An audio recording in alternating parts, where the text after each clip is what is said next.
When we began this Congress, Jim Himes, my ranking member, and I committed to each other that we were going to run this committee on a bipartisan basis. I can report that we have accomplished this, and I think all of our members have committed themselves to that, and this committee has functioned on a bipartisan basis.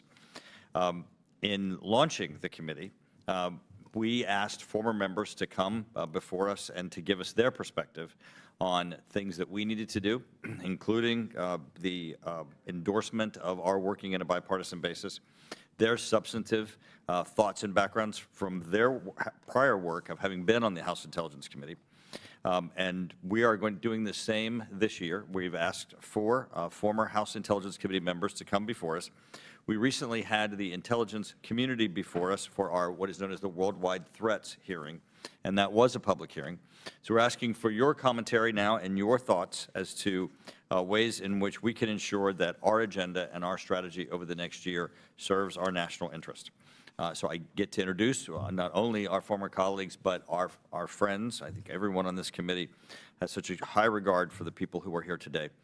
Former Congresswoman Jane Harman, who during her time in Congress remained steadfast in her commitment to U.S. national security. Ms. Harman served as the ranking member of the House Intelligence Committee in the 107th and the 108th Congresses. She also chaired the House Homeland Security Subcommittee on Intelligence and served as the president and CEO of the Wilson Center following her time in office. Former Congresswoman Ileana Ros-Lehtinen, who made history as the first Hispanic Republican woman and the first Cuban-American elected to Congress. Ms. Ros-Lehtinen was a leader in advocacy for the U.S.-Israel relationship during her time in the House of Representatives and was an incredible member of the Intelligence Committee. Former Congressman Peter King, who was known for his dedication to U.S. counterterrorism efforts. Homeland Security Committee in the 109th and 112th Congress, and he is a well-known commentator on national security and world affairs to this day. Former Congressman Jim Cooper, who has spent time in Congress over 4 separate decades. He previously served as the chair of the Subcommittee on Strategic Forces on the Committee on Armed Services and was instrumental in the creation of the United States Space Force. Jim, since you have at times left and come back and left and come back, we look forward to you coming back. So our committee is charged with holding the intelligence community accountable, as well as supporting the intelligence community efforts to ensure that we are contributing to our national security. We look forward to your comments today on our oversight functions and on our functions of contributing to national security.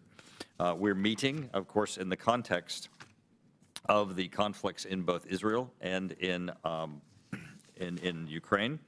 I'm very concerned of the news today that we may be backsliding in our commitment to provide a vote on the House floor for Ukraine funding.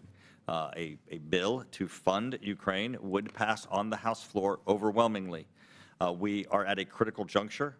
Publicly, everyone has seen the reports that Russia is, as a result of the delay that has occurred in the United States, sending additional funding to Ukraine, is increasing its pressure upon Ukraine and upon the front line. And the